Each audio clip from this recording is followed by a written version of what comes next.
Hello, I'm the isolationist, and the finals are not going how I expected them to. I think the biggest takeaway I have from the first couple of games of the finals is that Mike Brown and the Knicks are an incredibly well coached team.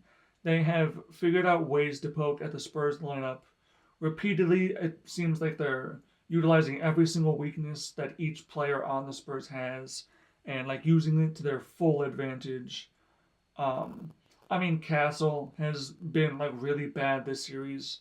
A lot of his offensive weaknesses have been able to get poked at by the Knicks, and it makes him just a wildly detrimental player to have on the court because you can just help off of Castle most of the time, and he's not really hurting them as a driver because the bigger, more physical bodies that they're throwing at him, with help like an OG, like a McHale who's been doing a good job, he's just not able to create the same type of advantages against those bigger body guys that he was against the Thunder. Even though the Thunder are a better defensive team, they're just smaller defensively, and he was able to use that to his advantage, get into the defenders and make them foul him. Even if he wasn't going to score, just put his body into him and force the contact to go to the line. And he's just not able to do that against the more physical, stronger bodies that the Knicks have, and it makes him much less playable, even though his defense has been so incredible on Brunson. He's been incredible. Brunson has been really inefficient, and it's largely because Castle is such a good defensive player, but he's been a massive detriment offensively. He's still not a very bad ball handler by guard standards. He's not really a plus passer. He's a negative spacer. He's not really been able to utilize the space that they're giving him. Like his athleticism and ability to close the space in between the defenders just aren't being able to put to as much good use in this series against the big physical guys. He's been outplayed by both Fox and Harper.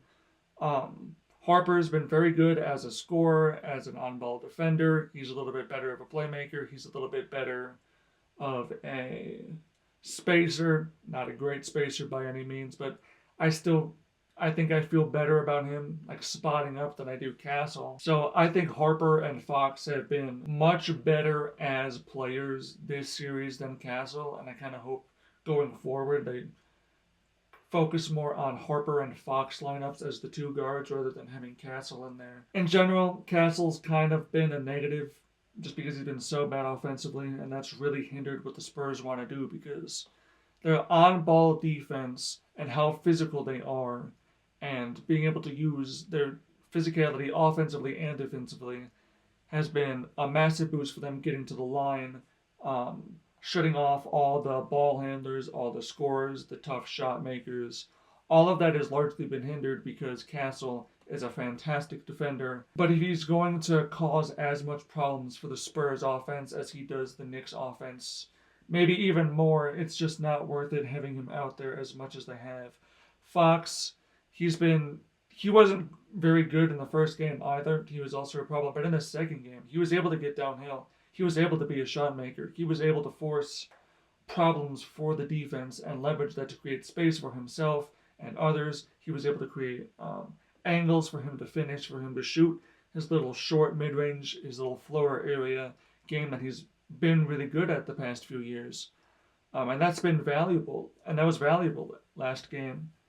Um, and Harper, I mean, him as a driver, he's incredibly crafty. He's very big. He's very strong for his size. He has incredible touch.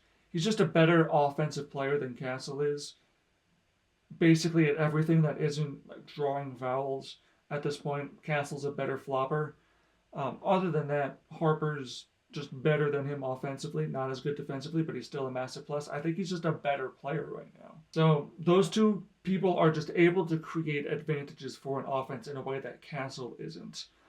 Vassell hasn't been shooting great, but I still just want the spacing. Like at the end of the day, he's just too important for their team overall, spacing wise, while being still a very physical, good on ball defender that can just play heavy minutes. He's a guy every team wants. You play him heavy minutes. Champagny, he's been Champagny. He's not an otherworldly talent.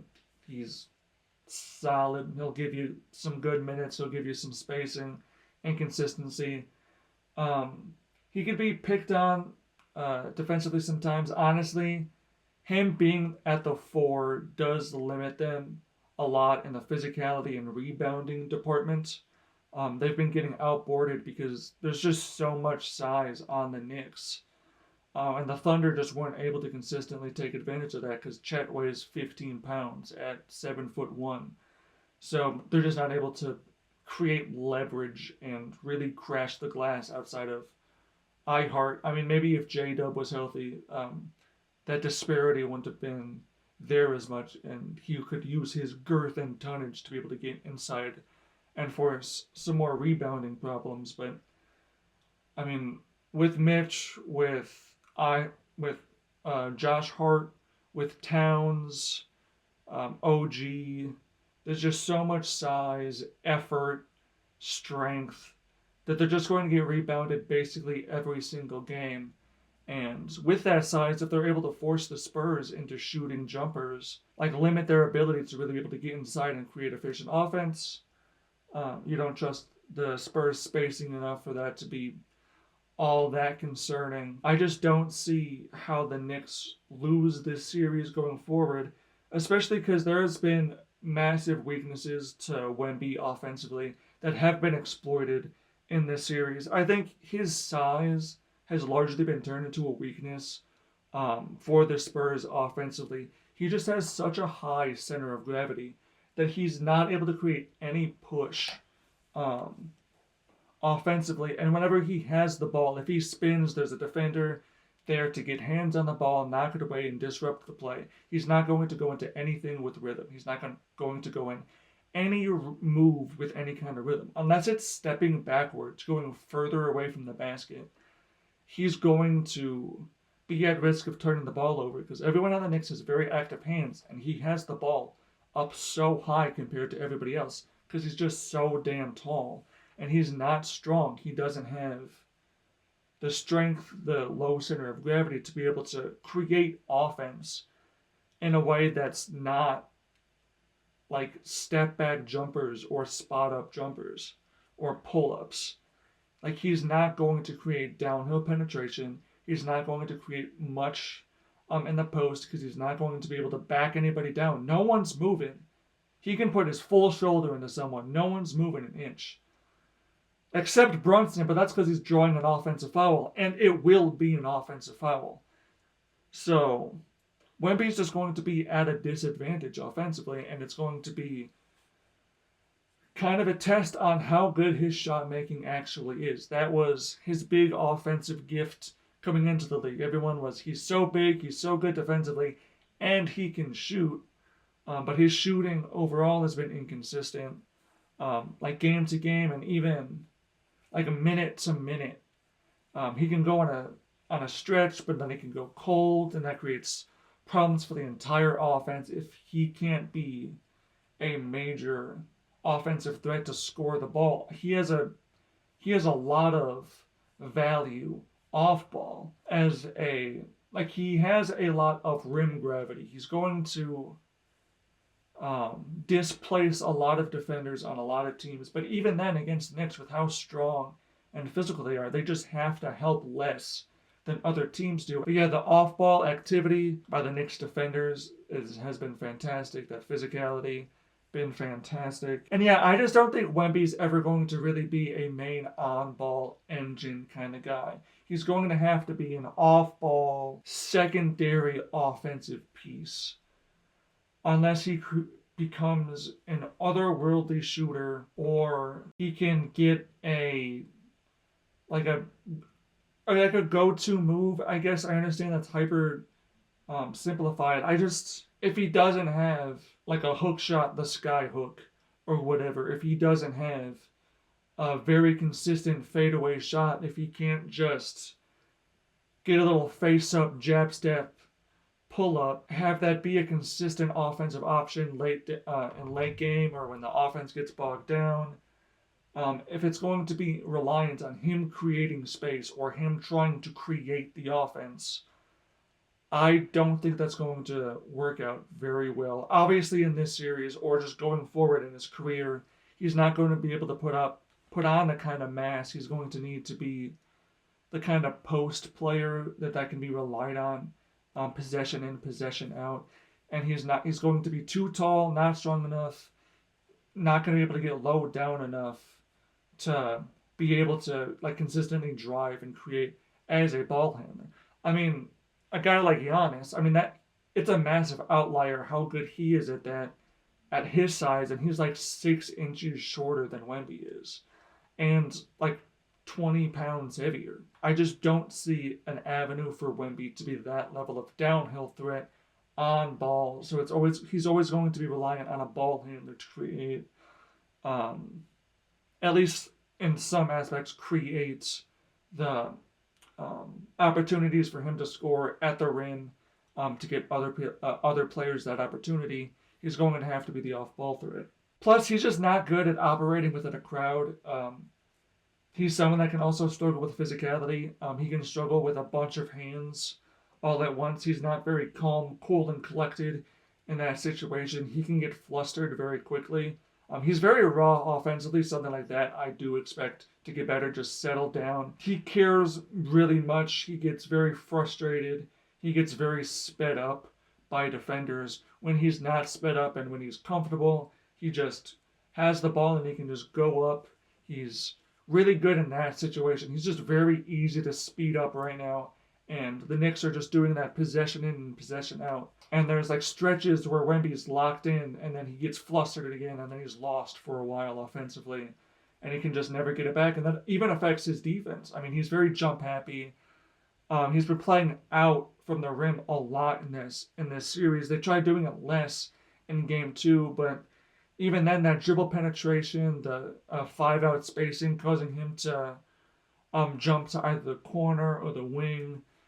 He's been flustered. It's caused him to work really hard and run a lot, way more than you want. He's having to be a everywhere defender instead of a rim defender.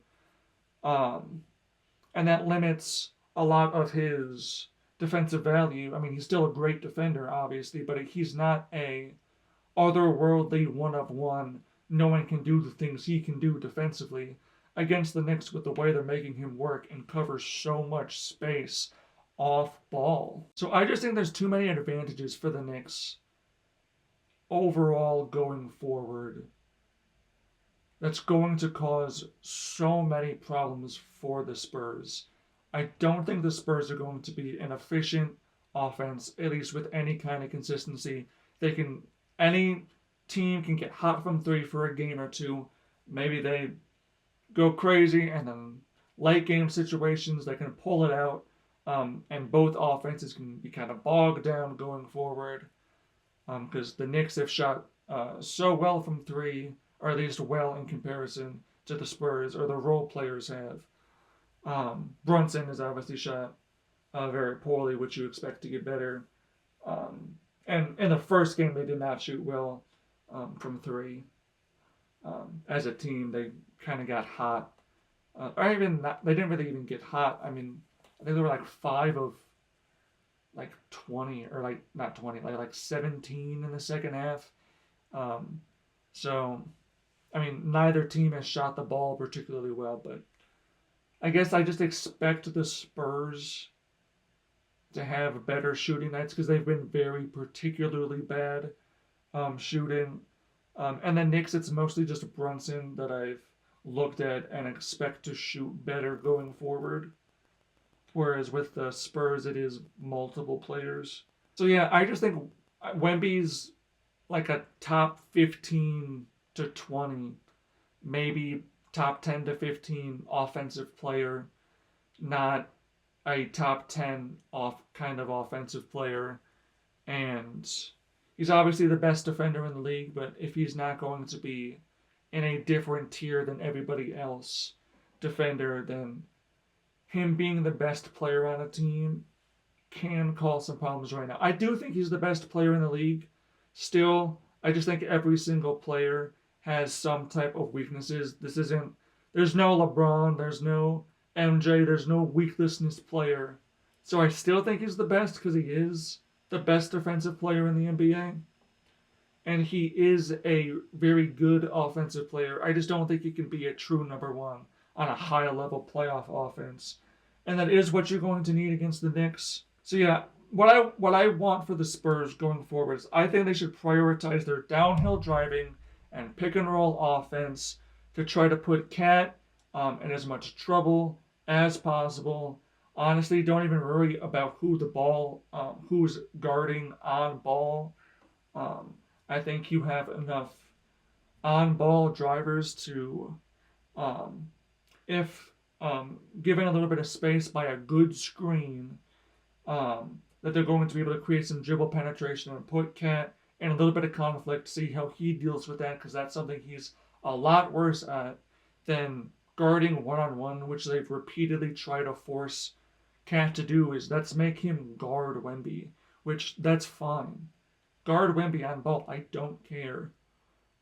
He can guard on ball anybody on the Spurs outside of Fox, and I'm ultimately fine with it. That's not going to be a good enough offense for me to really care. So get downhill. I want Cornet to be at the 4 over Champagnie with Wemby out there just to see how that works. Because Cornet, he has a fair amount of weaknesses, but something he can do is set a good screen, which Wemby, he can't. He's a stick, no girth, no size, no ability to just stand his ground. He has to put his hand out there, and he has to push. A lot of ghost screens, like slipping out, being a roller too soon, not creating the space that the ball handlers are going to need against the point of attack defenders that the Knicks employ. So I want Cornet and Wemby to be out there. Obviously, you try it for a few minutes. If it doesn't work, you can pull them and just don't do that again. I just want to try it because they also really struggle with rebounding and just size. And I want them to try something to see if that can give them a little bit of an advantage, or at least minimize the advantage the Knicks have, and create some space for the ball handlers to put Cat in conflict. Also, as a starting lineup, I think Fox, Harper, Vassell, Julian Champagnie, and Wemby, I think you should start them. I think that should be your heaviest minute lineup. Castle's going to be too bad offensively. Pull them. I don't think that's changing in the series. You have to be proactive in the playoffs.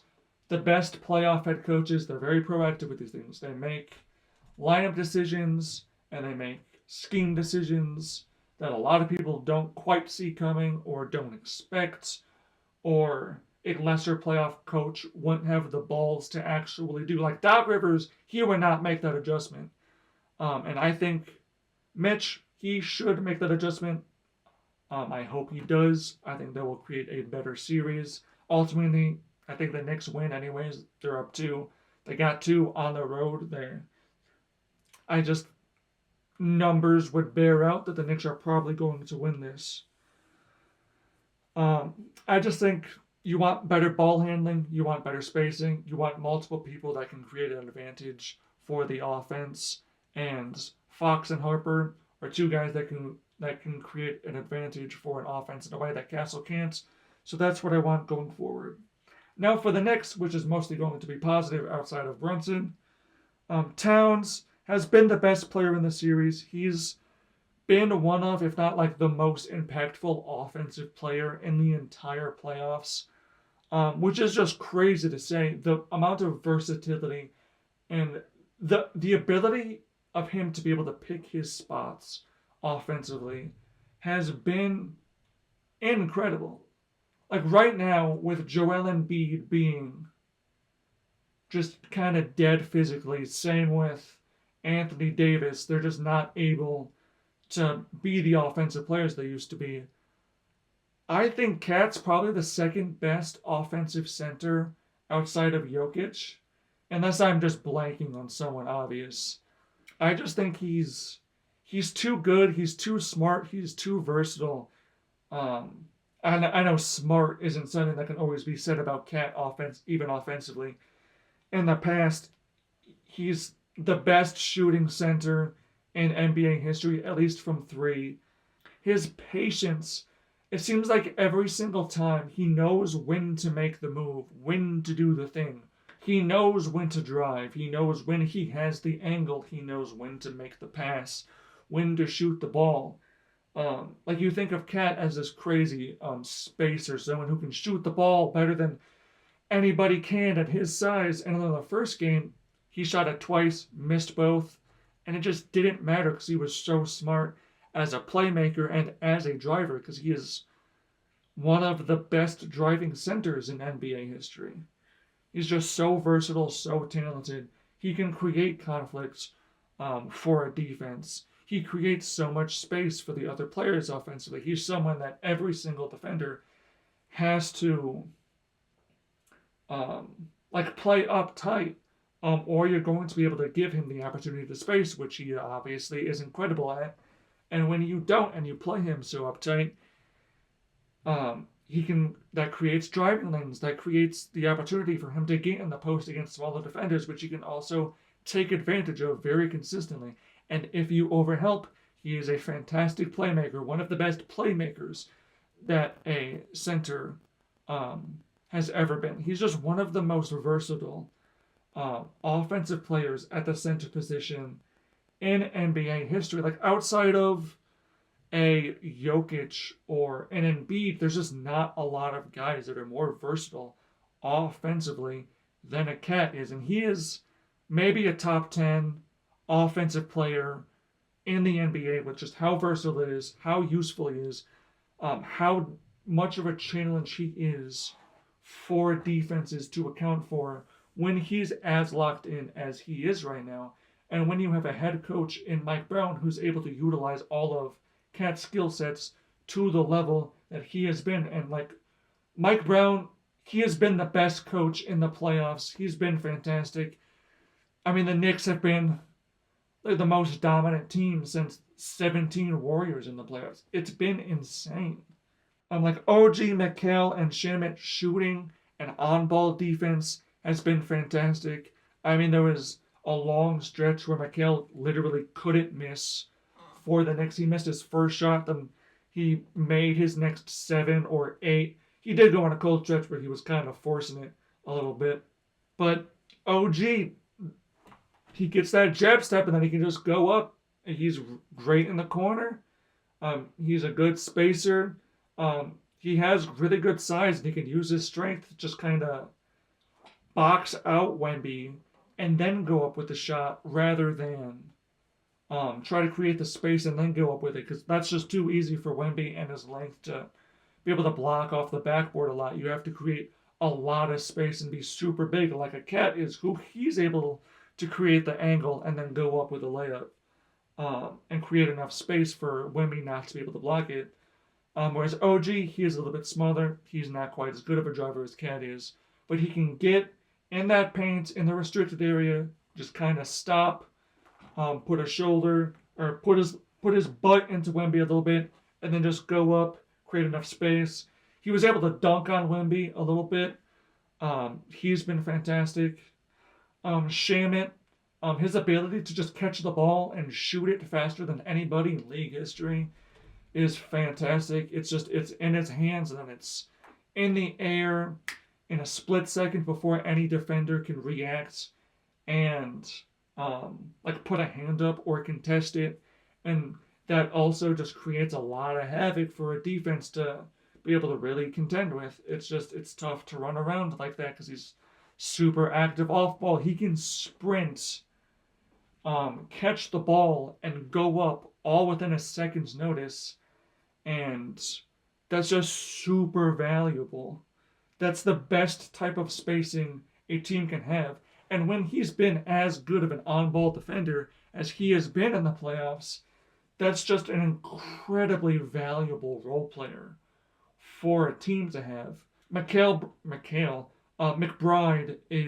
has also been a good player because he can also catch and shoot the ball pretty quickly, not like otherworldly quickly like Shamet, but he can catch the ball and just shoot the ball really quickly. He gets a good amount of lift on his shot, which also makes the defenders have to close out a bit more aggressively.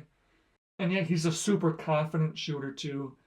He was able to create a little bit of space and shoot that short mid-range shot over Vassell. I think it was when that Knicks offense got bogged down and they were just missing every single shot. McBride put an end to it. He got that short mid-range area well. Like there was no starters out there except Josh Hart and a bunch of guys, and he was able to stop the run that the Spurs were going on and create just enough offense. And all of these guys are just so connected. They're just so good. The passing, the movement, everybody has been so connected and wonderful. Mitch has been really good in spot minutes defensively, offensively. Obviously, he creates some problems for the Knicks offense in a lot of the same ways that Rudy Gobert created offense for the Timberwolves offense. But the Knicks are just able to make up that for that in way more ways, and Mitch is so much better of an offensive rebounder that it just creates less problems for the offense. And even if it does, you rebound the ball, that's just more opportunities to create offense, even if it's in less than advantageous spacing circumstances. So, yes, the free throws, that can cause some problems. If they send him to the line repeatedly, he's shooting under 40% from the line. That's awful. One of the worst of all time. But even then, he does just enough to be playable. So when Cat gets into foul trouble on two very bullshit calls, the Spurs have been getting away with a little bit too much physicality, I think. A little too much jersey pulling, a little bit too much, and then to call the bullshit they brought on Cat. That's kind of crazy. Home court advantage, that kind of thing happens, but still, I hope that's more even going forward, because Cat, one of the worst whistles in NBA history. Refs hate him for some reason. They do not give him calls when he gets fouled at the rim, and my God, they call the most ticky-tack bullshit on him. So, but yeah, Knicks role players and Cat, OG, all of those guys, fantastic, A, triple plus, all of them. Brunson was generally, I would say, a B, like a B level, like a good-ish playoff game in game one. That shot making was definitely needed down the stretch, and he did lock in, and that tough shot making. The ball was going in the hoop at a high enough rate that overall, I would say, good game in game one. It's the finals. Offense not going to be easy to come by consistently. Empty the clip. Shoot that goddamn ball. In game two, stop shooting that goddamn ball. It's not going in. And late game, down the stretch, it's very Brunson heavy. It's very default to Brunson, not letting the other guys or the ball movement create the advantage. It's Brunson, go cook, and against the size of the point of attack defenders, where they're just so much bigger and more physical than a Brunson's going to be able to be, that's going to create problems and a lot of inconsistencies and inefficiencies for the offense in a way that doing a more ball movement, beautiful game type of offense is, I just think, going to be more impactful and something I want them to try more late game rather than like sprinkled in throughout the game. I want that to be more of a focus, to let the other players create the advantage. Maybe try the wheel a little bit. Catch, drive, catch, drive, catch, drive. Do that. I mean, they were able to create that and create an open corner three from McHale. They were able to do that at different points, put every single defender on the Spurs in conflict and make them just react constantly. Brunson doesn't do that. He allows the off-ball defenders to just stand there in a stance. Just doesn't create and leverage his scoring threat in a way that's as valuable. Like, I think that's something that benefited the Spurs against the Thunder at time is that, well, Shea is a lot better at that than Brunson is, which is part of the reason he's a better player. Um, he's so tough, ISO, mid-range, step back, bucket oriented in a way that doesn't leverage the defense and create enough havoc for the entire defense to react to in a way that a ball movement offense would. A lot of the guys can just stay in a stance and be physical and react to like Shea driving and like shut off the driving lanes um, rather than creating the ball, moving off ball, and using that off ball scoring gravity that a Shea can leverage, that a Brunson can leverage. Um, so it just can kind of bog down the offense, which is why the Thunder were so much more efficient as a team when Shea would go on the bench. Which obviously Shea, incredible player, obviously the best player on the team. He's very far from a negative player, but that type of offense can bog you down in a playoff scenario at times where late game it can be incredibly valuable, but when that's the foundational aspect of your offense and you have a very limited ability to leverage the defense and your value other than just tough shot making, um, it doesn't leverage your talent enough. So I want that off ball. I want him to be a quicker decision maker, even if he's not moving off ball. Catch, drive, shoot, pull up really quickly. His pull up 3-point shot, that has been something that he's been able to use to his benefit at times this series. He's not shooting well overall, and I don't know how well he is shooting on those shots, but I do recognize that those do make him a threat in a way that those tough, like high arcing pivot shots in the mid range don't really make him a threat for an entire defense. So Brunson needs to do a better job of like settling down, making quicker decisions, catch the ball, go, shoot, or pass. If you have a lane, drive, get Wemby out of his spot. If Cat's in the corner, pass it to him. Force the defense to rotate. You can rotate around the arc, get the open 3-point shots. And I want every single player on the Spurs to do that as much as possible because I just think that's going to be the most valuable and most effective way you can really go at the Spurs defense because they have two good on-ball defenders and Wemby's just too good of a rim protector that you want to leverage as much space as you possibly can, and that's just the best way to do that. So ultimately, I think I have the Knicks. Honestly, I might have the Knicks in 4. I might have this as a sweep.